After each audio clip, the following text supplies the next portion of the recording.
मैं डरी सहमी सी बेड के कोने पर बैठी थी। जैसे जैसे रात गहरी होती जा रही थी, मुझे लग रहा था जैसे किसी ने मेरा दिल मुट्ठी में जकड़ लिया हो। और तभी कमरे के दरवाजे पर आहट हुई थी। कमरे के दरवाजे पर जरा सी आहट से ही मेरा दिल कम हो गया था। मैंने डर के मारे अपनी मुट्ठियां भींच ली थी कि अब मेरे साथ आगे क्या होने वाला है। कमरे का दरवाज़ा खुला और वो इंसान लड़खड़ाते कदमों से कमरे में आ गया था। बड़ी ज़ोर से उसने दरवाज़ा बंद किया था। जैसे जैसे उसके डगमगाते कदम मेरी तरफ बढ़ रहे थे, मुझे लग रहा था कि बस मेरी जान ही निकल जाएगी। वह नशे में चूर आंखों के साथ गिरने के अंदाज से बेड पर बैठा था। मैं सहम कर बिल्कुल बेड के कोने से जा लगी थी। वह कहने लगा, इतना घबराई हुई क्यों हो? मैं तुम्हारा पति हूँ, कोई गैर नहीं। तुम्हें बहुत रीति रिवाज कानून याद आते हैं मुझे देखकर। अब हर तरीके से मैं तुम्हारा पति हूँ, कानूनी भी और रीति रिवाज के अनुसार भी। यह मत समझना कि मैं नशे में हूँ तो तुम्हें छोड़ दूंगा। आज मैं तुम्हें बताऊंगा कि शादी के फेरे क्या होते हैं और शादी के मंत्र क्या होते हैं, कानूनी पति क्या होता है। यह सब मैं आज की रातें तुम्हें बताऊंगा। यह सुनकर मैं रोने लगी। उस समय मैं बिल्कुल बेबस थी। अभी मैं अपने स्कूल की यूनिफॉर्म में ही थी। मेरी उम्र अभी सिर्फ 18 साल की थी और मैं 12वीं क्लास की स्टूडेंट थी। स्कूल से घर जा रही थी कि अचानक से मेरे सामने गाड़ी खड़ी हुई। गाड़ी के पिछले तरफ का दरवाज़ा खोलते ही किसी ने मेरे कलाई पकड़कर अंदर की तरफ जोर से खींचा था। मैं डगमगाकर गाड़ी में गिरी थी और किसी ने मुझे खींचकर गाड़ी के अंदर लिया और दरवाज़ा एकदम से बंद किया गया। मेरे नाक पर एक रुमाल रखा गया और मैं बेहोश कि दुनिया से गाफिल हो चुकी थी। अब मुझे होश आया तो मैं एक बंद कमरे में थी। यह देखकर मैं बहुत घबरा रही थी, रोने लगी और दरवाज़ा पीटने लगी थी कि दरवाज़ा खोलो, यहाँ से मुझे बाहर निकालो। लेकिन मेरी पुकार सुनने वाला जैसे कोई था ही नहीं। रोते रोते मैं बेहाल हो चुकी थी। मेरा गला सूख चुका था और अब दर्द भी करने लगा था। पूरा कमरा बंद था, न वहाँ खिड़की थी ना ही कोई रोशनदान की मैं अंदाजा लगा सकती थी कि मैं कहाँ हूँ। बाहर दिन है या रात हो चुकी है, मैं हर चीज में बेखबरी थी। 4 घंटे बाद जब दरवाज़ा खुला तो मेरे सामने जो आदमी खड़ा था उसे देखकर मेरी सांस तक लेना भूल गई थी। जिसके साथ 2 मर्द और भी थे, उन्हें देखकर तो मेरा दिल यूं हो गया था कि धड़कना भूल गया था। मुझे लगा वह इंसान मुझे शायद अपने बेइज्जती का बदला लेने आया है, मेरी इज्जत को दागदार करेगा। लेकिन वो तो मुझे ज़िंदगी भर का दर्द देना चाहता था। वो कहने लगा, 10 मिनट बाद पंडित जी आएंगे, मैं शादी के सारे इंतजाम कर लिए हैं। अगर तुम चाहती हो कि मैं तुम्हारे घर इज्जत के साथ भेज दूं तो पहले इन शादी के कागज पर साइन कर दो, बगैर किसी इनकार के। तुम जानती हो कि मैं तुम्हारे साथ क्या कुछ नहीं कर सकता। यह कहने के बाद वह एक वकील को मेरे पास लेकर आ गया और कुछ पेपर भी मेरी तरफ बढ़ा दी। वो वकील भी शायद उसका खरीदा हुआ था। वकील ने मेरी तरफ पेपर किया और मुझसे साइन के लिए बोला। मैं मजबूर थी। अगर मैं साइन भी न करती तब भी वह अपनी मनमानी जरूर करता। इतना तो मैं भी अच्छे से जानती थी। वो उन दोनों मर्दों को बाहर ले गया। मैं रोने लगी। मुझे हर हाल में अपने घर वापस जाना था। मैंने सोचा कि शायद वह मुझसे शादी करेगा और मुझे वापस घर भेज देगा और फिर दुनिया के सामने मुझे अपनाने की बात करेगा। अगर मैं उसकी बात किसी से इनकार करती तो वो भी अंजाम के लिए कुछ अच्छा ना था। इसीलिए मैंने सोचा था कि मैं उसकी किसी से बात से इनकार नहीं करूँगी। वह मुझसे शादी करना चाहता है, कानूनी तरीके से भी और हमारे अपने रीति रिवाज के अनुसार भी। तो मैंने चुपचाप पेपरों पे साइन कर दिए थे और मैंने सोच लिया था कि मैं उसके साथ शादी के 7 फेरे लूँगी। मेरे दिमाग में यही सब चल रहा था कि अगर उस दरिंदे इंसान से बचना है तो वह जैसा भी कहता है वैसा करती जाऊं, क्योंकि मैंने सोचा था कि जब शादी करने के बाद वह मेरे घर भेज देगा तो मैं अदालत के जरिए उसे तलाक ले लूँगी। लेकिन जैसे कि शैतान इंसान के साथ भी कभी जिंदगी नहीं गुजारनी। लेकिन यह मेरी बहुत बड़ी भूल थी। वह शादी करने के बाद भी और भी गलत इरादे रखता था और मैं उसके गंदे इरादों से बेखबर थी। मैं अपनी खुशफहमी के चलते दिल ही दिल में खुश हो रही थी कि शादी होते ही मैं घर चली जाऊंगी। इसीलिए मैं उसकी सारी बातें मान रही थी, क्योंकि मेरे पास यही एक चांस था अपनी इज्जत बचाने का। जैसे ही पंडित जी आए और वह मुझे बुलाने आया तो बिना किसी इनकार के उसके हाथ साथ जल्दी से मैंने भी ना नुकर नहीं की थी, खामोशी के साथ उसके शादी कर ली। थोड़ी देर बाद सब लोग चले गए थे, लेकिन वह मुझे कमरे में लाकर बैठा दिया था। मुझे लगा थोड़ी थोड़ी बाद वह आएगा तो मैं उसे कहूँगी कि मुझे घर छोड़ दो, दुनिया के सामने मुझे इज्जत से अपना आना। मैं कुछ नहीं कहूँगी और चुपचाप अपने साथ चली जाऊँगी। लेकिन वह इंसान तो जैसे शादी के बाद ही भूल गया था। जैसे जैसे समय गुजर रहा था दिल रुकता जा रहा था। मैं उठकर खिड़की के कमरे का दरवाज़ा खटखटाने लगी। जो तुम चाहते हो मैं कर तो दिया है, भगवान के लिए दरवाज़ा खोलो, मुझे मेरे घर भेज दो। तुमने मुझसे शादी कर ली है, लेकिन विदाई इज्जत और दुनिया वालों के सामने होगी तो मेरी इज्जत रह जाएगी। मेरी सर बदनामी के दाग मत लगाओ। लेकिन बाहर बिल्कुल खामोशी थी। काफ़ी देर में दरवाज़ा पीटती रही, विनती करती रही, लेकिन बाहर खामोशी छाया हुआ था। कोई भी नहीं बोल रहा था। थक हार कर मैं दोबारा वही बेड पर बैठ गई। सुबह की भूखी प्यासी अब मुझे लग रहा था जैसे मेरा शरीर बेजान सा होने लगा था। पानी का एक छूट भी नहीं पिया था। जितना समय गुजर चुका था, मैं ये तो जानती थी कि रात गहरी हो चुकी है। मैं डरी सहमी सी आने वाले समय का इंतजार कर रही थी और तभी दरवाजे पर आहट हुई थी। जब वह इंसान कमरे में आया तो मैं डर के सिमट गई थी। वह मुझे मेरी वह बात याद दिलाने लगा जिसके बदले में तौर पर उसने मुझसे शादी की थी। मेरा नाम विशाखा है। मैं एक छोटे से गांव में रहने वाली हूँ। मेरा बाप गलत लत का शिकार था। वह नशा करके आता था और मेरी माँ को मारता पीटता था। मैं अपने माँ बाप की इकलौती औलाद थी। बहुत खूबसूरत थी। मेरी माँ मुझे मेरे बाप के पास भी नहीं जाने देती थी। जब वह नशा करके आते तो मेरी माँ से कहते कि तेरा बाप एक अच्छा इंसान नहीं है, उसे दूर रहकर, क्योंकि इन नशेड़ियों का कोई भरोसा नहीं होता, उन्हें तो रिश्तों का भी लिहाजा नहीं रहता। मैं भी अपनी माँ की बात मानती थी और अपने बाप के सामने बहुत कम जाती थी। हाँ, मेरी माँ मुझसे बहुत मोहब्बत करती थी और मैं भी अपने माँ पर अपनी जान छिड़कती थी। हम दो माँ बेटी जैसे तैसे करके अपना गुजारा कर रहे थे। घर के खर्चे से जोड़ तोड़ करके मेरी माँ ने मेरा एडमिशन करवा दिया था, क्योंकि मुझे पढ़ने का बहुत शौक था। हालांकि मेरे बाप ने मना किया था कि क्या ज़रूरत है पढ़ने की, लेकिन मेरी ज़िद को देखते हुए मेरी माँ नहीं मानी तो और मुझे एक छोटे से स्कूल में एडमिशन करा दिया था। एक बार मेरे बाप की नशा करने की तबीयत बहुत ख़राब हो गई थी और वहीं सड़क पर बेहोश हो गए। तो यही लड़का विपुल दो लड़कों के साथ मेरे बाप को घर तक लेकर आया था और वह एक मनहूस पल था कि दरवाज़ा मैं नहीं खोला था। ये तीनों भी नशे में थे, लेकिन मेरे बाप नशे में बेहोश हो चुका था। यूं अजनबियों के साथ मैंने जब अपने पापा को उनके कंधे पर हाथ डाले, चेहरा गर्दन गिरे हुए देखा तो मैं परेशान होकर पापा पापा चिल्लाने लगी। मेरी माँ मेरे चीख सुनकर बाहर आ गई थी। अजनबी और नशे में धुत लोगों को देखकर मेरी माँ मुझे घूर कर देखने लगी और मुझे डांटते हुए कहा कि तुम अंदर जाओ, तुम्हारे बाप का तो यूं ही हाल होना था। इतना परेशान होने की तुम्हें कोई ज़रूरत नहीं। जितना वह नशा करता है, एक दिन देखना किसी गाड़ी के नीचे आकर मर जाएगा।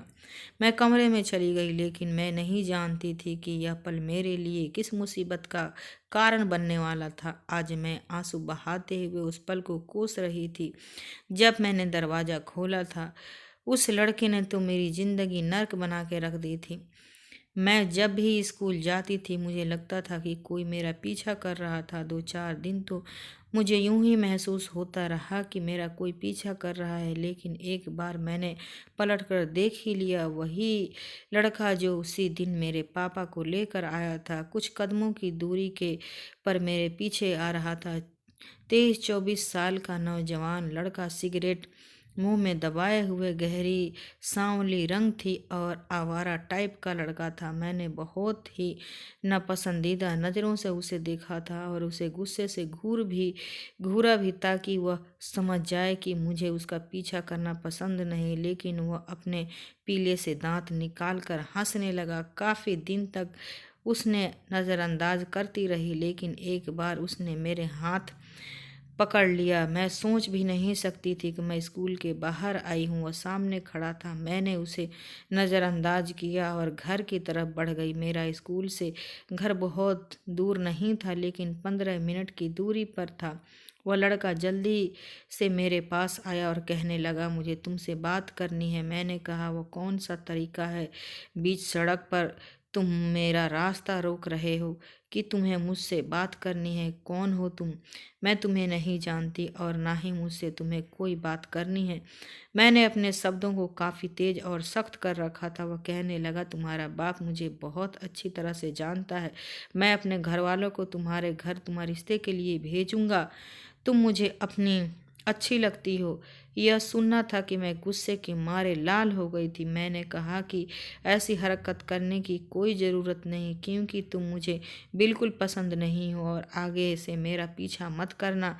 यह कहकर मैं आगे बढ़ गई। मैं समझी कि यह यहीं ख़त्म हो गई, लेकिन वह लड़का 2 दिन बाद ही खुद अपनी माँ के साथ हमारे घर आ गया। मेरे पापा उस समय घर पर ही थे। मेरे पापा उसे जानते थे, इसीलिए उसे घर आने से रोका नहीं। वो अंदर आ गया और बहुत से धड़ल्ले अंदाज में कुर्सी पर बैठ ही गया। उसकी माँ भी बैठी अजीब सी थी, मुंह में पान डाले। हमारा पूरा घर देखता ही रह गया। उसे जरा भी इस बात का एहसास नहीं था कि उसने अपने बेटे को कितनी घटिया परवरिश दी है और वह अपने इस घटिया से बेटे का रिश्ता मेरे लिए लेकर आई थी। उसे चाहिए था कि वो अपने बेटे को समझा दे, क्योंकि उसका बेटा नशेड़ी था और नशेड़ी आदमी औरत को तकलीफ और तंगी देने की बजाय दे ही क्या सकता है। नशेड़ी आदमी तो नशा ना मिले तो वो अपनी पत्नी को भी बेच डालेगा। उस औरत ने मेरे बाप से इधर उधर की बातें की और बीच में मेरा रिश्ता मांग लिया। मुझे लगा था कि मेरा बाप उन्हें धड़के देकर बाहर निकाल देगा, लेकिन मुझे हैरत उस समय हुई जब पापा ने कहा कि तुम कमा करते तो कुछ नहीं हो, कैसे तुम्हें मैं अपनी बेटी के हाथ दे दूँ? तो उसने जेब से 2 लाख निकाल कर पापा के सामने रख दिए। उसकी माँ कहने लगी कि हमारी दुकान भी है और घर भी है जिसका हमें अच्छा अच्छा किराया आता है। उसकी बेटे हमारे घर सुखी रहेगी। यह कहकर उसने अपने मुंह में दबाए पान को जाहिलाना तरीके से जमीन पर पिक मारी थी। मेरी माँ ने कहा कि 2 लाख उठाएं और यहाँ से चलते बने, और मुझे यह रिश्ता बिल्कुल पसंद नहीं है। लेकिन मेरे पापा ने वह 2 लाख फौरन उनके हाथ से ले लिए। कहने लगे, मुझे यह रिश्ता मंजूर है। यह सुनना ही था कि मैं गुस्से से कांपने लगी थी। मेरी माँ भी कहने लगी, क्या हो गया है आपको?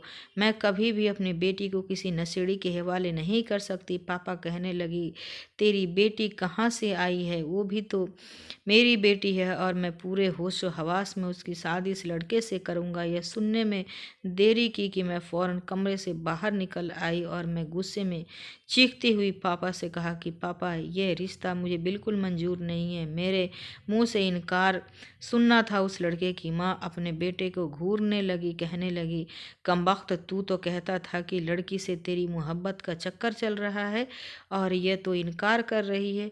यह सुनना था कि मैं और भी गुस्से से लाल पीली हुई थी। मैंने कहा, मैं इस जाहिल गंवार को बिल्कुल भी पसंद नहीं करती। बेहतर है कि आप लोग यहाँ से निकल जाएं। लेकिन वह लड़का गुस्से में खड़ा हुआ अपनी माँ को कहने लगा, माँ, अपने हाथ में अपनी अंगूठी पहनी है तो मुझे दो। इसे मैं बताता हूँ कि मैं क्या कर सकता हूँ। इसकी हिम्मत कैसे हुई मेरे लिए इनकार करने की? आखिर मुझे ऐसी कौन सी कमी है मैं इसे इनकार को नहीं मानता। यह सुनना था कि मेरी माँ भी गुस्से में कहने लगी, तुम जबरदस्ती क्यों करते हो, यह सब कर रहे हो, ये हमारा दिल नहीं मान रहा है। लेकिन मेरे पापा मेरी माँ से लड़ने लगे और कहने लगे कि विशाखा मेरी भी बेटी है, मैं चाहे इसे कुएं में फेंक दूं, तुम कौन होती हो मना करने वाले। फिर वह उसे लड़के से कहने लगी कि पहनाओ मेरी बेटी को अंगूठी, मैं देखता हूँ कि तुम्हें कौन रोकता है। पापा ने मेरी माँ के हाथ जोर से पकड़ा और उन्हें कमरे में ले जाकर बंद कर दिया। मैंने कहा, पापा मुझे नहीं करनी है इस लड़के से शादी, आप क्यों मेरे साथ ज़बरदस्ती कर रहे हैं। लेकिन मेरे बाप ने मेरी एक न सुनी और उसे औरत ने भी मेरे हाथ से एक पुरानी सी अंगूठी की निकाल कर अपने बेटे के हाथ में रख दी और वह बहुत ही ढीठ अंदाज में मुस्कुराता हुआ मेरी तरफ बढ़ता। मैं अपने कदम पीछे हटाती। मैंने कहा कि देखो मेरे पास मत आना, खबरदार जब तुम मेरे हाथ पकड़ने की कोशिश भी की तो। लेकिन उसने बड़ी बेदर्दी से मेरा हाथ पकड़कर खींचा था और अंगूठी ज़बरदस्ती मेरी उंगली में पहना कर दिया। कहने लगा, आज के बाद तुम मेरी अमानत हो, अब तुम्हारी शादी होगी तो सिर्फ और सिर्फ मुझसे होगी, समझे। इतना कहकर उसकी माँ ने अपने पास मौजूद से पर्स में 5,000 रुपये निकाल कर मेरे हाथ में रख दिया और कहने लगी कि बस हम बात की पक्की कर चुके हैं, अगले हफ्ते आएंगे और हम अपनी बहू को अपने घर ले जाएंगे। मेरे पापा तो उन 2 लाख को बार बार गिन रहे थे और खुश हो रहे थे। मैं जानती थी कि मेरा बाप बड़ा ही लालची और पैसों की खातिर कुछ भी कर सकता है। मेरी माँ दरवाज़ा खटखटा रही थी। मैंने आगे बढ़कर दरवाज़ा खोल दिया। मेरी माँ तो सर पीट कर रह गई थी। वो मेरे बाप को धक्का देकर बोली कि तुम कैसे बाप हो, लोग अपनी बेटी के लिए अच्छे नसीब की प्रार्थना करते हैं, उनके लिए अच्छे रिश्ते ढूंढते हैं, और तुम अपनी इकलौती बेटी की मंगनी एक नशेड़ी से कर दी। मगर मेरा बाप ने उन लोगों के सामने ही मेरी माँ के मुंह पर थप्पड़ मार दिया और कहने लगा, ये मेरी बेटी है, जो मर्जी वो करूं, तुम होती कौन हो मुझे सलाह मशवरा देने वाली। अब मुझे तूने अपने मुंह से एक शब्द भी निकाला तो मैं तुम्हारी आगे मुंह तोड़ दूंगा और धक्के देकर घर से बाहर निकाल दूंगा। इतना ना सुनना था कि मेरी माँ खामोश हो चुकी थी। वह लड़का बड़ी बेशर्मी से नज़रों से मुझे देखने के बाद अपनी माँ के साथ वहाँ से चला गया, जबकि मैं अपने हाथ में मौजूद वह अंगूठी देखती रह गई थी। कितनी देर बाद मुझे वो कुछ समझ नहीं आ रहा था, और जब थोड़ी देर बाद मुझे होश आया तो गुस्सा अंगूठी पर निकाल दिया। अंगूठी को अपनी अंगुली से निकाल कर मैं बाहर फेंक दिया। मेरे लिए वह अंगूठी नहीं बल्कि जंजीर थी। नफरत महसूस होने लगी थी मुझे। अपनी अंगूठी उतार कर मैंने फेंक दी और कहने लगी कि मैं उस लड़के से शादी नहीं करने वाली। जब मेरे बाप ने यह देखा तो गुस्से में आग बबूला हो गया और जैसे ही मेरे कमरे से निकल रही थी उसने मुझे मेरी छोटी चुट्टी पकड़ लिया और दीवार से पटक कर कहने लगा, तेरी हिम्मत कितनी है कि तू मेरी बात पर इनकार कर रही है। वह अंगूठी उठा और वापस अपने हाथ में पहन ले, वरना वो हाल करूँगा कि तू देखती रह जाएगी। बाप की मार खाकर मजबूरन मुझे वह अंगूठी दोबारा पहननी पड़ी। सारी रात मेरी रोते हुए गुजरी थी। मैं उस इंसान को सोच रही थी और मुझे घिन आ रही थी। भला मैं उस इंसान के साथ पूरी ज़िंदगी कैसे गुजार सकती थी। मंगनी के बाद आए रोज़ वह मुझे उठाकर अपने घर में घुसा कर चला जाता। कभी ज़बरदस्ती मुझे मोटरसाइकिल पर बैठाने के कहता तो कभी स्कूल से लेने चला आता। मेरी सहेलियां मुझे देखकर मजाक बनाया करती थी। मैं तो शर्मिंदगी सी रह जाती थी। माँ से शिकायत करती तो वो भी क्या कर सकती थी, वो भी मजबूर थी। जैसे ही मैं स्कूल से आती तो वह घर चला आता और मेरा बाप भी उसे बिल्कुल मना नहीं करता, कहता कि तुम मेरी इकलौती दामाद हो, उसकी खूब सेवा करता। मेरा बाप और वह मिलकर कई कई घंटों तक ताश खेलते रहते और फिर शराब का दौर चलता। जब भी घर में आता तो अजीब से फरमाइश कर लिया करता। कहने लगा, मेरे लिए चाय बना कर लाओ, तो कभी कहता मेरे लिए अपने हाथों से हलवा बना कर लाओ। वो मेरे सामने बैठकर मेरी तारीफ़ें करता और मेरा बाप सुनकर खुश रहता। मुझे तो अपने बाप से भी नफरत महसूस होने लगी थी, जिसके अंदर गैर तलब नाम की कोई चीज़ मौजूद न थी। वो बहाने बहाने से मेरा हाथ पकड़ने की कोशिश करता, तो कभी मेरे गाल पर पड़ा दुपट्टा खींच कर उतार देता। अगर मैं उसको मना करती तो वो कहता कि तुम मेरी पत्नी बनने वाली हो, मैं जो चाहे कर सकता हूँ। मैं गुस्से से कहती कि यह गलत है, अभी मैं तुम्हारी पत्नी नहीं बनी हूँ। शादी से पहले मेरे साथ इस तरीके की हरकतें मुझे बिल्कुल पसंद नहीं है। जब तक शादी नहीं हो जाती तुम मेरे लिए गैर हो और अपनी हदें में रहा करो।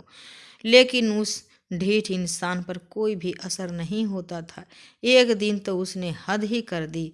घर पर कोई नहीं था और वह घर आधम का, और मेरे अकेलेपन का फ़ायदा उठाते हुए मेरी कमर में हाथ डालकर मुझे अपने तरफ खींच लिया और मुझे चूमने की कोशिश करने लगा। मैं उससे खुद से छुड़ाने की कोशिश करने लगी, लेकिन उसकी रोज़ की बातें मेरी पत्नी बनने वाली हो, मैं कुछ भी कर सकता हूँ। लेकिन मैं उसे अपने आप से दूर किया और गुस्से से कहा कि अभी तुम्हारी पत्नी बनी नहीं हूँ, इसीलिए शादी से पहले मुझे टच भी मत करना। मुझसे बुरा कोई नहीं होगा। तभी माँ आ गई और वो चला गया। एक दिन एक ऐसी खबर सुनी जिसे सुनकर मेरी समझ में नहीं आ रहा था कि मैं खुश हूँ या रोऊं। उस दिन मेरे पापा घर नहीं आए थे कि सारी सारी रात बीत चुकी थी। मेरी माँ भी परेशान होने लगी थी कि पड़ा होगा और किसी की गली नुक्कड़ पर शराब पीकर। जैसे ही सुबह हुई तो मेरा जबरदस्ती का मंगेतर विपुल मेरे पापा को लेकर घर आ गया था। मेरे पापा की मौत हो चुकी थी।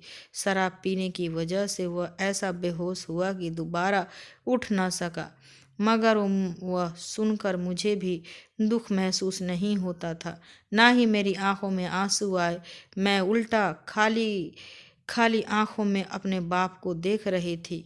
गांव वालों मेरे बाप के अंतिम संस्कार में शामिल होने के लिए नहीं आए थे, क्योंकि पूरा गांव जानता था कि मेरे बाप की करतूत जितनी गलत थी। थोड़े बहुत लोग आए थे, वो भी सिर्फ मेरी और सिर्फ माँ की हमदर्दी की खातिर आए थे। खैर, पापा मरने के बाद विपुल से सारे रिश्ते नाते टूट चुके थे। वह रिश्ता पापा ने तय किया था और अब मैं उसके इस रिश्ते के भी आज़ाद थी। अगले ही दिन जब वह दोबारा मुझसे मिलने आया, मैंने वह अंगूठी उतार कर उसके हाथ में मारी थी और रिश्ता तोड़ने पर वह गुस्से में आ गया और ज़बरदस्ती कहने लगा। मैं एक झन्नाटेदार थप्पड़ भी मार दिया और धमकाते हुए घर से बाहर निकाल दिया और कहा कि दोबारा यहाँ आने की कोशिश मत करना। मेरा बाप अब इस दुनिया में नहीं रहा, उसके साथ साथ तुम्हारे साथ भी मेरा रिश्ता ख़त्म हो चुका है। थप्पड़ खाकर वह जैसे पत्थर का हो चुका था, मगर मैं पूरे गांव के सामने उसकी बेइज्जती की। मुझे लगा कि वह दोबारा यहाँ कदम नहीं रखेगा। कुछ दिन बिल्कुल खामोश थी। वह लड़का दोबारा नहीं आया था। मैं समझी थी कि शायद इतना अपमानित होने के बाद वह डर गया होगा और अब वो दोबारा यहाँ नहीं आएगा। मगर अगले ही दिन वह मुझे स्कूल से उठाकर अपने घर ला चुका था। मैं कमरे में बैठी थी, क्योंकि शादी कर लेने के बावजूद उसने अभी तक वापस मुझे घर नहीं भेजा था। तभी दरवाज़ा खुला और जब एक नशे में चूर सामने आकर बैठ और कहने लगा, डर क्यों रही हो? मैं तुम्हारा पति हूँ, वकील गवाह के सामने। मैं तुम्हें अपनी पत्नी बनाया है, अग्नि के भी 7 फेरे लिए हैं। उसकी बात सुनकर मैं कांप चुकी थी। मैं कहने लगी, मुझे घर वापस छोड़ आओ, मैं तुमसे ही शादी करूंगी, मगर इज्जत से विदा होकर इस घर में वापस आऊंगी। मेरी बात सुनकर उसने एक जोरदार का थप्पड़ लगाया था। फिर वह मुझे बहुत ही करीब आ गया, मेरी तरफ देख कर बोला, जब तक मैं अपना हक वसूल नहीं कर लेता तुम यहाँ से नहीं जाने दूंगा। मैं तो तुम्हारे लिए कब से तड़प रहा था, और आज जब ये हक मुझे मिला है तो मैं तुम्हें तुम्हारे इतने हो करीब पत्नी हो और मैं तुम्हें ऐसे ही जाने दूं। यह कहकर वह मेरे इतने करीब आ गया कि उसके मुंह की गंदगी बदबू मेरी नाक में घुस गई। मुझे उल्टी सी आने लगी। मैंने अपना सांस रोक लिया और फिर उसके बाद उसने मेरे साथ जो किया मैं सोच भी नहीं सकती थी। सारी रात वो मुझे दरिंदगी का निशाना बनाता रहा, मुझे दर्द से तड़पाता रहा और मैं चाह कर भी कुछ न कर सकी। सुबह हुई तो मेरा पूरा शरीर दर्द से चूर था। मैं उठकर बैठी थी जैसे जान ही निकल रही थी। सब खत्म हो गया था। मेरे बाल बिखरे हुए थे, शरीर से जगह जगह खून सिहर रहा था। विपुल कहने लगा, चली जाओ वापस अपने घर, मगर खबरदार जो मेरा नाम लेकर कुछ भी बताने की कोशिश की तो वरना मुझसे बुरा कोई न होगा। इतना कहकर उसने मुझे घर से कुछ दूरी पर उतार दिया। मैं लूटी पिटी हालत में घर में दाखिल हुई थी। मेरी माँ अलग परेशान थी। मोहल्ले की कुछ औरतें मेरे घर में बैठी हुई थी। मुझे और मेरी हालत को देखकर वह तरह तरह की बातें करने लगी। जबकि मेरी माँ ने जब मुझे देखा तो फौरन मुझे कमरे में ले गई और उन औरतों को वहाँ से भेजने लगी। मैं फूट फूट कर रोने लगी और माँ की सारी हकीकत बता दी। मेरी माँ तो अपना दिल थाम कर रह गई थी, मगर अब उसका कोई हल नहीं था, क्योंकि वह मेरा पति बन चुका था और मेरे साथ रिश्ता भी बना चुका था। मेरी माँ कहने लगी कि अब भलाई इसी में है कि तुम्हें उसी के साथ विदा कर दिया जाए। वैसे भी वह तुमसे मोहब्बत के दावे करता है, क्या पता तुम उसके साथ रहने लगी तो वह सुधर जाएगा। मोहब्बत में बड़ी ताकत होती है। मेरा दिल तो नहीं मान रहा था, मगर मैं मजबूर थी, क्योंकि मैं उसकी पत्नी थी और उसने कल जो कुछ मेरे साथ किया था मैं सारी जिंदगी भूल नहीं सकती थी। न चाहते हुए भी मैं मेरी माँ को मुझे सुनहरे सपने दिखाने लगी। मोहल्ले वाले ने हमारे घर आना शुरू कर दिया था। पूरे मोहल्ले में यह खबर फैल गई थी कि बहाने बहाने से औरतें हमारे घर आती।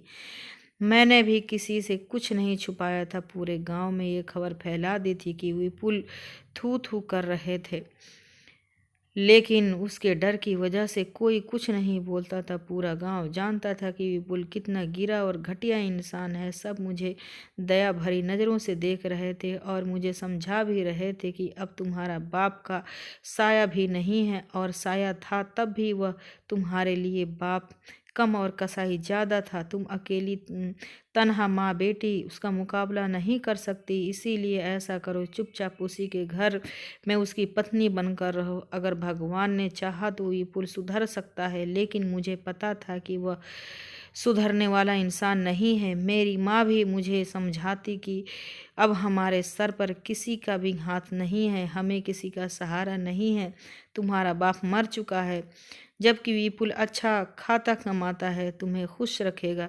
इतना कहने के बाद मेरी माँ ने अपने आंसू पोंछ लिए। कुछ ही दिन बाद विपुल वापस आया और कहने लगा, आज से मैं यहीं रहूँगा। मेरी माँ भी कहने लगी, ठीक है, इसी बहाने से घर में एक मर्द भी मौजूद रहेगा। उसका रवैया शादी के बाद भी ना बदल सका। वह मेरे साथ यूं ही बदसलूकी किया करता था। मैं उसकी पत्नी थी, मगर उसके बावजूद वह मुझे इतनी तकलीफ़ देता था कि मैं दर्द और तकलीफ़ को सहती रहती थी। पीली पड़ गई थी। जैसे जैसे रात के अंधेरे बढ़ने लगे थे, मेरा दिल के अंदर के सूखे पत्ते की तरह कांपने लगता था। शादी के जो नए नए दिन होते हैं उसमें लड़की गुलाब की तरह महकने लगती है, क्योंकि पति उसका उसे फूलों की तरह रखता है। लेकिन मेरी किस्मत में शादी की नए दिनों की तरह वह बहाने नहीं थे।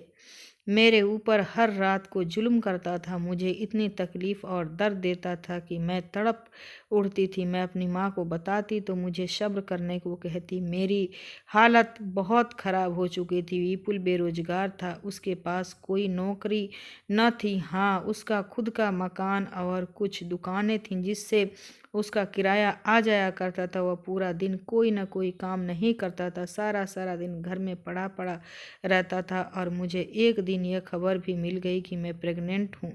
मैंने सोचा कि शायद अपनी औलाद का सुनकर विपुल गलत व्यवहार को बदल जाएगा, मगर ऐसा कुछ भी नहीं हुआ था।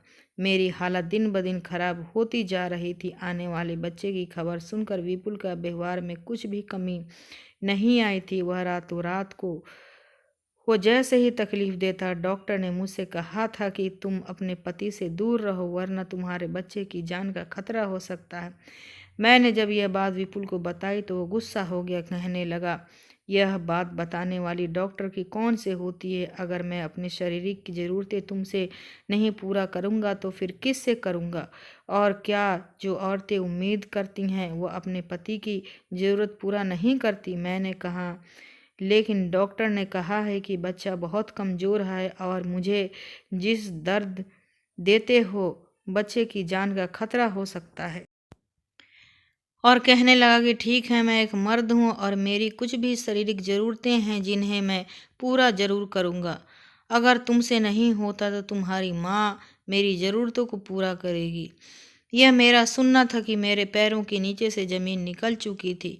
मैं उसे कहने लगी कि तुम ऐसा कैसे कर सकते हो? वह तुम्हारी माँ की जगह है, तुम्हारी सास है।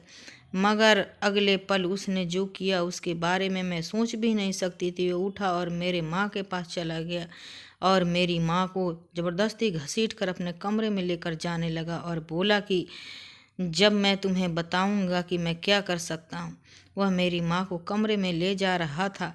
मैं यह मंजर देख न सकी, उसको खबरदार करने लगी। तभी मेरी नज़र आंगन में पड़ी एक कुल्हाड़ी पर पड़ गई। मैंने उसे कुल्हाड़ी को उठाया और उसे कहने लगी कि छोड़ दो मेरी माँ को। अगर तुमने मेरी माँ के साथ गलत किया तो मैं तुम्हें जिंदा नहीं छोड़ूंगी।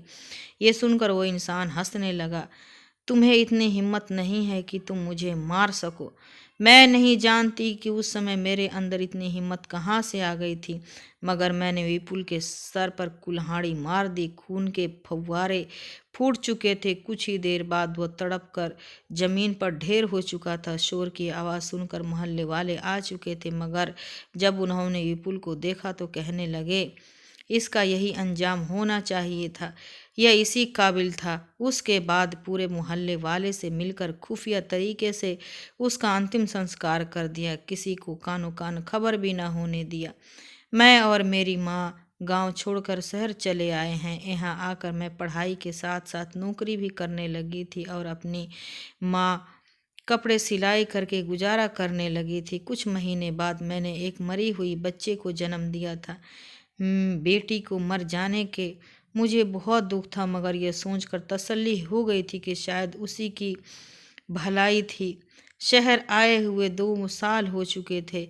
मैं एक छोटी मोटी सी नौकरी करके अपना और अपनी माँ का पेट पाल रही थी। तभी मेरे लिए एक रिश्ता आया। यह रिश्ता मेरी माँ की एक जानने वाले ने कराया था। लड़के की पहली पत्नी मर चुकी थी। बच्चे को भी जन्म देती ही उसकी पत्नी मर गई थी। छोटी सी नवजात बच्ची थी जिसे पालने के लिए माँ की ज़रूरत थी, इसीलिए वह शादी करना चाहता था। मेरी माँ ने यह रिश्ता मेरे सामने रखा और कहा, लड़का पढ़ा अच्छा लिखा है, तुम्हें खुश रखेगा। मैंने भी इस रिश्ते के लिए हाँ कर दी।